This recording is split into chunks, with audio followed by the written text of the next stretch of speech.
Hello students, আমার YouTube চ্যানেলে তোমাদেরকে স্বাগত। আজকে আমরা তোমাদের ক্লাস 11 পড়াবো। তোমাদের ক্লাস 11-এর আমরা একটা নতুন টপিকস আজকে আমরা শুরু করবো। তোমাদের যেটা বইয়ের ফার্স্টে আছে, সেট, থিওরি অফ সেটস, তোমাদের ক্লাস 9-এও ছিল, ঠিক আছে? সেটের ধারণা আজকে আমরা পড়াবো, ঠিক আছে? তো তোমরা অবশ্যই চ্যানেলে জুড়ে থাকো। হ্যাঁ, চ্যানেলে নতুন নতুন ভিডিও পেতে গেলে অবশ্যই সাবস্ক্রাইব করবে, শেয়ার করবে তোমাদের বন্ধুদের সাথে, হ্যাঁ, এবং গিয়ে অবশ্যই নোটিফিকেশান আইকনটা টিপে রাখবে, ঠিক আছে? তাহলে আজকে আমরা সেটের কিছু ধারণা আমরা দেবো, ঠিক আছে? পুরো ব্যাপারটা মন দিয়ে শুনবে, ঠিক আছে? তাহলে বোঝা যাবে ব্যাপারগুলো। তো চলো শুরু করে দিই। তো দেখো যে সেটের ডেফিনেশন কী আমরা জানি, ঠিক আছে? What is set? আমি তোকে লিখেছি, a set is a well defined collection of distinct objects. A set is, সেটের ডেফিনেশন কী হয়? এ সেটটা হয় well defined collection of distinct object. মানে একটা সেট যখন আমরা নেব সেটা হবে অবশ্যই ওয়েল ডিফাইন্ড, ঠিক আছে? আর সেটা হবে কালেকশন অফ ডিস্টিংক্ট অবজেক্ট, মানে যে বস্তুগুলো আমরা ওর মধ্যে পাবো সেগুলো হবে পরস্পর ভিন্ন। মানে ব্যাপারটা কি, তার আগে বলি যে সেটের আমরা যে ধারণাটা যিনি দিয়েছিলেন, বিখ্যাত জার্মান গণিতবিদ জর্জ ক্যান্টর, ঠিক আছে? জার্মান ম্যাথামেটিশিয়ান জর্জ ক্যান্টর সেটের ধারণা দিয়েছিলেন, সেটা আমি লিখে দিয়েছি, ঠিক আছে? তো আমরা কোনগুলোকে সেট ধরি অ্যাকচুয়ালি? আমরা প্রথমে এক্সাম্পলে যাই। তোমার একটা ক্লাস 9-এর বইয়ের সেট বলা যাবে, ঠিক আছে? সেট তো অনেক কিছু বলা যায়। স্কুলের টিচারদের সেট, মানে আমাদের যে স্কুলের শিক্ষকরা থাকেন তাদের সেটটাকে বলতে পারি, ঠিক আছে? আচ্ছা, আমাদের যে ন্যাচারাল নাম্বারগুলো যেগুলো পাই আমরা, ন্যাচারাল নাম্বারগুলো কোনগুলো কাউন্ট করি, যেগুলো আমরা কাউন্টিং নাম্বার 1 থেকে ডট করে যেগুলো চলে, সেটাও একটা সেট বলা যাবে, মানে স্বাভাবিক সংখ্যার সেট, ঠিক আছে? তো সেটটা আমাদের কি হতে হবে? ওয়েল ডিফাইন্ড হতে হবে, আর কালেকশন অফ ডিস্টিংক্ট অবজেক্টস হতে হবে। ওয়েল ডিফাইন্ড মিনস কি? Well defined means collection should not change from person to person. মানে আমরা সেটটা এমনভাবে নেব যেটা তুমি যেটা ভাববে, মানে পার্সন টু পার্সন কোনো ভেরি করবে না, ঠিক আছে? অন্য একজন যে ভাববে তাই একই হবে। মানে ব্যাপারটা বলি, দেখো আমি একটা এক্সাম্পল দিচ্ছি। The collection of vowels in English alphabet কী হয়? A E I O U. আচ্ছা, এই collection of vowels in English alphabet সবাইকার ক্ষেত্রে একই হয়? এটা কি কোনো জায়গায় এটা ওয়েল ডিফাইন্ড? অবভিয়াসলি। আর এর দেখো যে বস্তুগুলো আছে, এই যে অবজেক্টগুলো আছে, এ ই আই ও ইউ, এরা পরস্পর ভিন্ন বলা যায়। The collection of vowels in English alphabet বলা হচ্ছে একটা সেটের এক্সাম্পল। কারণ দেখো, collection should not change from person to person. কারণ ইংলিশে আমাদের যে 5টা ভাওয়েল আছে, সেটা তোমার ক্ষেত্রে যা হবে, বাকি যদি রাম সাম যদু মধু যে কেউ নয়, একই হবে। বোঝা গেল কি বলছি? আচ্ছা, তুমি বলো তো, the collection of good teacher in a school is not a set. আমি বলছি collection of good teacher in a school is not a set, but collection of all teachers in a school is a set. The collection of good teacher in a school is not a set কেন বলছি আমি? দেখো, এটা কিন্তু well defined নয়। কেন? আচ্ছা, তোমার ক্ষেত্রে ধরো, রামের ক্ষেত্রে, গুড টিচারের ক্ষেত্রে, গুড টিচার ওর হয়তো অন্য কাউকে ভালো লাগতে পারে। রামের ক্ষেত্রে হয়তো গুড টিচার হয়তো এস স্যার, পি স্যার, আর স্যার, কিউ স্যার, এরকম স্যার হয়তো স্যারদেরকে ওর নিয়েছে, যদি নাম এরকম হয়, ঠিক আছে? শ্যামের ক্ষেত্রে কিন্তু চেঞ্জ হতেও পারে। ও হয়তো নিল V, W, X, Y, Z, এরকম যদি স্যারের নাম হয় সেরকমভাবে স্যার নিতে পারে, ঠিক আছে? তো সেখানে কালেকশনটা দেখো, ওর যে কালেকশনটা চেঞ্জ হচ্ছে পার্সন টু পার্সন। কিন্তু আমরা কি বলেছি যে সেট যেটা ওয়েল ডিফাইন্ড মিনস কি? Collection should not change from person to person, collection change হবে না। কিন্তু যদি আমি বলি যে collection of all teachers in a school is a set, তাহলে কিন্তু এটা সেটের এক্সাম্পল হয়। কেন? কারণ যত যা টিচার আছে স্কুলের, তারা তো একটা সেট। সেটা রামের ক্ষেত্রেও যা, শ্যামের ক্ষেত্রেও তা। কী বলছে যাচ্ছে? রাম যতজন, তোমাদের স্কুলে যতজন টিচার আছে, রাম যা নেবে শ্যাম তাই নেবে। কিন্তু তাদের পারসেপশনটা কখন আলাদা হতে পারে? যদি বলে collection of good teacher, good teacher রামের ক্ষেত্রেও অন্য স্যার ও দিয়ে বলতে পারে, শ্যামের ক্ষেত্রে তার হয়তো ভালো লাগাটা অন্য হতে পারে, ঠিক আছে? তো তখন আমরা বলবো না কখন, যখন গুড টিচারের ক্ষেত্রে। কিন্তু যদি পার্টিকুলার বলে দেয় যে collection of all teachers in school is a set, তখন সেটা একটা সেটের এক্সাম্পল দেবো। কি বোঝাচ্ছে? তাহলে সেট আমরা কখন বলবো? যখন সেটা ওয়েল ডিফাইন্ড হবে, ঠিক আছে? Well defined collection of distinct object যখন সুসংজ্ঞাত হয়। সুসংজ্ঞাত মিনস ভালোভাবে যাতে ডেফিনেশনটা বোঝায়, ঠিক আছে, কি বলতে চাইছি, আর বস্তু পরস্পর ভিন্ন হয় তখন বলা যায়। আচ্ছা, আমি আরও একটা এক্সাম্পল দিতে পারি। The collection of all first prime numbers, first 5 prime numbers, দেখো এটা একটা সেটের এক্সাম্পল বলা যায়। The collection of first 5 prime numbers is a set, এটা বলা যাবে। কেন? ইজ এ সেট, এ কি কন্টেন্ট করে? The collection of all first 5 prime numbers is a set contents the elements, কি করে, কোন কোন এলিমেন্টগুলো করবে?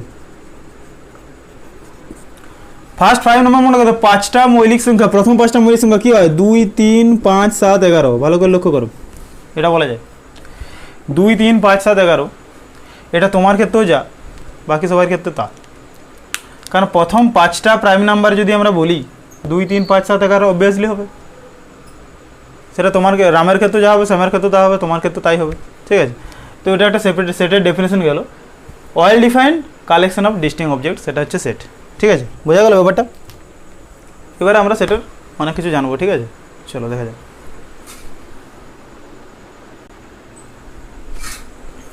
এইবার দেখো তোমাদের আমরা সেটের ডেফিনেশন দিলাম। আমরা যে সেটগুলোকে আমরা ডিনোট করি, সেই সেটগুলোকে আমরা ডিনোট করি capital letters A, B, C, dot dot করে। আর সেটের মধ্যে যে এলিমেন্টগুলো আমরা পাই, সেই এলিমেন্টগুলো, সেটের মধ্যে যে উপাদানগুলো আমাদের থাকে, সেগুলো আমরা small a, small b, small c, dot dot করে এরকমভাবে ডিনোট করি। মানে আমরা যখন একটা সেট ডিনোট করবো তখন ক্যাপিটাল লেটার দিয়ে, আর যখন তার মধ্যে এলিমেন্ট ডিনোট করবো তখন আমরা স্মল লেটার দিয়ে ডিনোট করবো। তাহলে we shall use capital letters A, B, C, dot dot to denote sets and small letter A, B, C to denote objects or elements of a set, ওর মধ্যে যে উপাদানগুলো থাকে, ঠিক আছে। আর সেটগুলোকে আমরা করি capital letters A, B, C দিয়ে, বোঝা গেল? এটা একটু লিখে নিতে পারো, ঠিক আছে। প্রত্যেকটা যে জিনিসগুলো আমি লিখাচ্ছি সেগুলো একটু নোট করে নেবে, হ্যাঁ, তাহলে বুঝতে সুবিধা হবে, তারপর আমার কথাগুলো শুনবে ক্লিয়ারলি, ঠিক আছে। আচ্ছা, if small a be an element of a set capital A, যদি স্মল এটা এর একটা এলিমেন্ট হয় তখন আমরা কেমনভাবে ডিনোট করি? Then we write small a belongs to A, epsilon small a belongs to A, এই চিহ্নটা মানে কি? এই চিহ্নটা মানে হচ্ছে বিলংস টু, ঠিক আছে, মানে স্মল এটা এর মধ্যে আছে and say a belongs to A, এভাবে আমরা বলবো, ঠিক আছে। আমরা কেমনভাবে বলবো? Small a belongs to A বা এ বিলংস টু এ, ঠিক আছে, মানে কি or a is in A, এটা বলা যায়, or a is a member of A, ঠিক আছে। তাহলে যদি একটা সেট স্মল এ, সেটা যদি এর মধ্যে থাকে তাহলে আমরা কি বলি? Small a belongs to A, মনে থাকবে, ঠিক আছে। Or small a is a member in A, or small a contents in A, এটাও বলা যায়, ঠিক আছে, small a is in A, ঠিক আছে। If a is not an element of A, if small a is not an element of A, যদি এর একটা উপাদান না হয় small a, then we write আমরা কি বলতে পারি? Small a does not belongs to A, একে বিলং করে না, ঠিক আছে। যদি ওর মধ্যে এলিমেন্ট না থাকে তাহলে আমরা বলবো এটাকে ডাজ নট বিলংস টু দেবো, মানে এই এপসাইলন চিহ্নটি দিয়ে কাটা, এটা কি বলে? Does not belong to A, ঠিক আছে। আর এটাকে বলো বিলংস টু এ। এই চিহ্নগুলো তোমরা হয়তো এই সেটে পাবে কিছু কিছু নতুন নতুন চিহ্ন, ঠিক আছে, হ্যাঁ, সাচ দ্যাট, হ্যাঁ, দিয়ে তোমার এই যে এপসাইলন বিলংস টু, এই যে চিহ্নগুলো এগুলো পাবে সেটে, ঠিক আছে, সাবসেট, হ্যাঁ, এগুলো আছে পরে পরে, যাই হোক আমি বলে দেবো। আচ্ছা, একটা এক্সাম্পল আমি নিয়েছি, দেখো যে ই P be a set of prime numbers, একটা ক্যাপিটাল পি আমরা নিচ্ছি, সেটা হচ্ছে সেট অফ প্রাইম নাম্বারস, মানে সেই ক্যাপিটাল পিটা আমরা কেমনভাবে ডিনোট করবো? আমরা যদিও বলিনি তাও এখন বলে দিচ্ছি। আমরা ক্যাপিটাল পি লিখছি, সেট অফ প্রাইম নাম্বারস মানে তার যে এলিমেন্টগুলো কী কী হবে বলো? প্রাইম নাম্বারস মানে কোনগুলো হবে? 2, 3, 5, 7, 11, ডট ডট করে চলে, যতগুলো প্রাইম নাম্বার আছে সেট অফ প্রাইম নাম্বারস, ঠিক আছে। তাহলে এগুলো হচ্ছে ওর একটা এলিমেন্ট, 2, 3, 5, 7, 11। সেগুলোকে এলিমেন্টগুলোকে আমরা কেমনভাবে লিখি? দুটো কার্লি ব্রেসেসের মাঝে ব্রেকেট দিয়ে কমা দিয়ে লিখি। আমরা যখন একটা সেটকে, আমি বলবো পরে, আমরা যখন একটা সেটকে ডিনোট করি, ঠিক আছে, সেটকে আমরা ক্যাপিটাল লেটার দিয়ে ডিনোট করলাম, ওর যে এলিমেন্টগুলো আমরা কমা দিয়ে লিখি, ঠিক আছে। এমনকি ওই সেটটাকে আমরা একটা ব্রেকেট দিয়ে দিই, দুটো কার্লি ব্রেসেসের মাঝে ব্রেকেট দিয়ে আমরা লিখি। তাহলে P be a set of prime numbers, then আমরা কি বলতে পারি? দেখো তাহলে কথা হবে P be a set of prime numbers মানে কি জানি? যে মৌলিক সংখ্যাগুলোর যে সেট, মৌলিক সংখ্যা কোনগুলো জানি আমরা 2 3 5 7 11 এগুলো জানি, ঠিক আছে, যেগুলো এক এবং সেই সংখ্যা ছাড়া অন্য কোনো সংখ্যা দ্বারা ভাগ করা যায় না, ঠিক আছে। তাহলে 2 3 5 7 11 এরকম করে চললো, 13 এরকম করে চলবে, তাহলে এরকম করে ডট ডট করে চলছে, মানে আরও আছে, ঠিক আছে। তো আমরা সেটটাকে ডিনোট করছি একটা কার্লি ব্রেসেসের মাঝে, আর এলিমেন্টগুলো কমা ডট ডট করে লিখছি। তাহলে দেখো এখান থেকে আমরা বলতে পারবো যে 2টা বিলংস টু পি, ভালো করে লক্ষ্য করো, 2টা বিলংস টু পি, অবশ্যই 2টা তো পি এর মধ্যে আছে, এটা একটা তো element, 2 belongs to P. But দেখো আমরা বলতে পারবো 4টা does not belongs two P, 4 কি এর মধ্যে আছে, নেই তো, 4টা does not belongs two P obviously. কিন্তু তুমি এটা বলতে পারবো দেখো 5টা বিলংস টু পি, অবভিয়াসলি এখান থেকে বলতে পারবো 5 বিলংস টু পি, মানে এই প্রাইম নাম্বারের মধ্যে যা যা পাবে সব এগুলো বলতে পারবে। কিন্তু দেখো 4টা এর মধ্যে নেই, 4টা বলা যাবে না, বোঝা যাচ্ছে। তাহলে এটা একটা সেটের এক্সাম্পল। দেখো well defined collection of distinct objects, এটা দেখো ওয়েল ডিফাইন্ড বলা আছে সেট অফ প্রাইম নাম্বারস, ঠিক আছে। প্রাইম নাম্বারস মানে একদম ওয়েল ডিফাইন্ড বলা আছে, তুমি নির্দিষ্ট করে বলতে পারবে যে কোনগুলো প্রাইম নাম্বার তোমার, ঠিক আছে। আর ডিস্টিংও বটে, কারণ এগুলো পরস্পর ভিন্ন, ঠিক আছে। তো এই ছিল সেটের জাস্ট প্রথমের একটু এক্সাম্পল, ঠিক আছে। এবার আমরা সেট মানে সেটের কত রকম উপায়ে আমরা সেটকে লিখতে পারি, রিপ্রেজেন্ট সেট, আমরা সেটের যে রিপ্রেজেন্টেশনটা সেটা আমরা বলবো, চলো দেখি। তো দেখো how to represent a set, আমরা একটা সেটকে রিপ্রেজেন্ট করব, তাই তো। তো একটা সেটকে যখন আমরা রিপ্রেজেন্ট করছিলাম, দেখো আমি আগে একটু আগে বললাম, দেখো যে collection of vowels in English alphabet আমরা কেমনভাবে লিখি, AEIOU। আমরা যে সেটগুলোকে আমরা ক্যাপিটাল লেটার্স দিয়ে লিখছিলাম, তো আমরা কালেকশন অফ ভাওয়ালসটা ক্যাপিটাল ভি দিলাম, ঠিক আছে। তো আমরা কি করি, তারপর ক্যাপিটাল ভি দিলাম, সেটা সমান কী করি, প্রথমে একটা কার্লি ব্রেসেস দিই, ঠিক আছে। আমি অন্য এক্সাম্পল নিচ্ছি এখানে দেখো যে the collection of natural numbers, এই জায়গাটা দিকে থাকো, এই জায়গাটা যেটা আমি বলছি, the collection of natural numbers কত হবে, ক্যাপিটাল N। এটা আমরা কি লিখতে পারি, প্রথমে একটা কার্লি ব্রেসেস দিলাম, ঠিক আছে, এটা সেকেন্ড ব্র্যাকেট যেটা বলে, তা কত হবে 1 2 3 4 কমা ডট করে চলবে কাউন্টিং নাম্বার। তাহলে আমরা একটা সেটকে রিপ্রেজেন্ট করি কেমনভাবে, একটা ব্র্যাকেটের মাঝে আমরা এলিমেন্টগুলোকে কমা দিয়ে লিখি, ঠিক আছে। তো এটারই দুটো পদ্ধতি আছে, দুটো রকমভাবে রিপ্রেজেন্ট করা যায়, ঠিক আছে। আমরা এমনিতে একটা জানতে পারছি, এটা হচ্ছে তোমার রোস্টার ফর্ম ও টেবুলার ফর্ম, অথবা রোস্টার অথবা ছকবন্দীকরণ পদ্ধতি একটা যেটা বলে, আর একটা হচ্ছে তোমার property method or set builder method বা ধর্মভিত্তিক পদ্ধতি, ঠিক আছে। রোস্টার ফর্ম ও টেবুলার ফর্ম ব্যাপারটা কি, রোস্টার ফর্ম আর টেবুলার ফর্ম ব্যাপারটা হচ্ছে যেটা আমি এখন করলাম সেটাই, কিটা, যে তোমার the collection of vowels in English alphabet. আমি যদি এই এক্সাম্পলটাই নিই, ওটা ছাড়া আরও অন্য এক্সাম্পল নাও, যে দ্য কালেকশন অফ, তুমি নিতে পারো the collection of prime numbers, এটাও নিতে পারো। তা কালেকশন অফ প্রাইম নাম্বারসটাকে তুমি যদি ক্যাপিটালে দ্বারা ডিনোট করো, ক্যাপিটালে একটা সেট, ঠিক আছে। রোস্টার ফর্ম আর টেবুলার ফর্মটা বলছি, রোস্টার অথবা ছকবন্দীকরণ পদ্ধতিটা কি, ক্যাপিটালে একটা সেট নিলে এটা সেকেন্ড ব্র্যাকেট দিলে, প্রথম কালেকশন অফ প্রাইম নাম্বারসগুলো কী হয়, ওই এক্সাম্পলটা যদি আমরা 2 3 5 7 11 এরকম করে চলবে, মানে এলিমেন্টগুলো আমরা লিখবো, আর এলিমেন্টগুলো কেমনভাবে লিখবো, আমরা কমা দিয়ে, ঠিক আছে। এলিমেন্টগুলো আমরা কমা দিয়ে লিখবো, বোঝা যাচ্ছে কী বলছি, ঠিক আছে। যে এলিমেন্টগুলো আমরা পাবো সেগুলো একটা কমা দিয়ে লিখবো, আমরা একটা ব্রেকেট দেবো, আর যেহেতু ক্যাপিটাল লেটার্স দ্বারা আমরা সেটগুলোকে ডিনোট করি, ক্যাপিটাল লেটার্স দেবো, ঠিক আছে। এখান থেকে আমরা বলতে পারবো 2 বিলংস টু এ, যেটা আমরা একটু আগে বলেছি 3 বিলংস টু এ, এগুলো বলা যায়। তো এটা হলো আমাদের রোস্টার অথবা ছকবন্দীকরণ পদ্ধতি, ঠিক আছে। তো এটার এক্সাম্পল এরকমভাবে তুমি দিতে পারো। তো এর কিছু প্রপার্টি আছে, ঠিক আছে, যে প্রপার্টিগুলো আমরা লিখব। এর প্রপার্টিগুলো কি হয়, এই যে নোটগুলো, এটা নোট করতে পারো। আমরা কি লিখতে পারি, in tabular form element should not repeated, number 1। In tabular ফর্মে কি হয়, এলিমেন্টস শুড নট রিপিট, মানে এই যে এলিমেন্টগুলো রিপিট হবে না, ব্যাপারটা কি, এই ধরে এরকম থাকে, সাপোজ ধরে এরকম আছে, একটা এক্সাম্পল দিচ্ছি আমি, 2 3 3 4, ঠিক আছে, আবার 2 তোমার 4 এরকম করে আছে, ধরো সাপোজ এরকম একটা এক্সাম্পল আছে। তো তো এটাকে তুমি কি লিখতে পারো জানো, যেহেতু দেখো এই যে এলিমেন্টসগুলো দেখো এখানে 3 3 দুবার রিপিট হয়েছে, 4 4 দুবার রিপিট হয়েছে, 2 2 দুবার রিপিট হয়েছে কিনা। তো সেটা আমরা কি লিখতে পারি 2, 3, 4 একবার করে লিখলেই বোঝা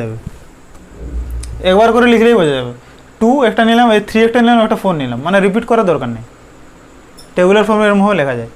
আচ্ছা ধরো একটা এক্সাম্পল নাও, যদি ধরো যে এই যে স্কুল একটা ওয়ার্ড আছে তো SCHOOL, তো স্কুল ওয়ার্ডটার দেখো স্কুল ওয়ার্ডটাকে যদি আমরা সেটা রিপ্রেজেন্ট করতে যাই তাহলে এর আমরা কী কী এলিমেন্টগুলো পাবো, দেখো এস একটা পাচ্ছি, সি একটা পাচ্ছি, ঠিক আছে। এর যদি আমরা এই ওয়ার্ডগুলো যদি নিই, আমরা অ্যালফাবেটগুলো যদি নিই, এস একটা পাচ্ছি, সি একটা পাচ্ছি, এইচ একটা পাচ্ছি, ওটা দুবার আছে বলে ওটা আমরা দুবার নেওয়ার দরকার নেই, ওটা তুমি একবার নেবে আর এলটা একবার নেবে, ঠিক আছে। মানে যেগুলো রিপিট হবে সেগুলো আমাদের নেওয়ার দরকার নেই, বোঝা যাচ্ছে কী বলছি। এবার এস নিলে, এবার সি নিলে, এবার এইচ নিলে, এবার ও নিলে, এবার এ নিলে, তাহলে এলিমেন্টসটা আমাদের রিপিট হবে না, ঠিক আছে। আচ্ছা এটার একটা প্রপার্টি হয় in all tabular forms elements should not repeated. আর এটা হচ্ছে দ্য অর্ডার্স, এক মিনিট,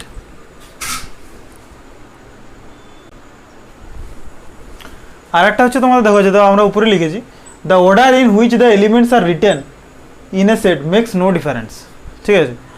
মানে ওর যে ক্রমগুলো কী হয়, ওই সেটের পদগুলোকে যে কোনো ক্রমে লেখা যায়, ওর যে এলিমেন্টগুলো আমরা পাবো একটা সেটের, সেগুলোকে যে কোনো ক্রমে লেখা যায়। মানে এক্সাম্পল একটা দিচ্ছি আমরা, দেখো যে তোমার XYZ এর একটা সেট আমরা বলতে পারি, ঠিক আছে। XYZ ও যা, XZY ও তা, তুমি এটাকে যে কোনো ক্রমে চেঞ্জ করতে পারো। প্রথমে XYZ লিখলাম, দিয়ে আমি XZY লিখছি, তারপর তুমি করতে পারো ZXY, ঠিক আছে, ZYX, হ্যাঁ তোমার YXZ, YZX, ঠিক আছে। আবার তুমি করতে পারো কটা, 6টা হলো তো, হ্যাঁ। তো এগুলো প্রত্যেকটা দেখো সেম সেট, যে কোনো ক্রমে লিখি আমরা, এদের কিন্তু কোনো চেঞ্জ হবে না, no difference. The order in which the elements are written each set make no difference, কোনো ডিফারেন্স হবে না। মানে 1 2 3 তুমি যদি করো 3 2 1 সব একই, 3 1 2 সব একই, ঠিক আছে, নো ডিফারেন্স, কোনো ডিফারেন্স থাকছে না এদের মধ্যে, ঠিক আছে। এটা লেখা যায়। তো রোস্টার ফর্ম আর টেবুলার ফর্মটা এটাই হলো যে তাদের এলিমেন্টসগুলো রিপিট হবে না কোনো কারণে, ঠিক আছে। এলিমেন্টসগুলো যেমন, কারণ এর এলিমেন্টসগুলো পরস্পর পৃথক হয়, আর কী হবে, the order in which the elements are written is make no difference, বুঝা যাচ্ছে। এটা ছিল আমাদের রোস্টার ফর্ম আর টেবুলার ফর্ম। এরপর আমরা পড়বো প্রপার্টি মেথড আর সেট বিল্ডার মেথড, ঠিক আছে। চলো তোমরা ভিডিওগুলো একটু পজ করে নোট করে নেবে, হ্যাঁ, ঠিক আছে।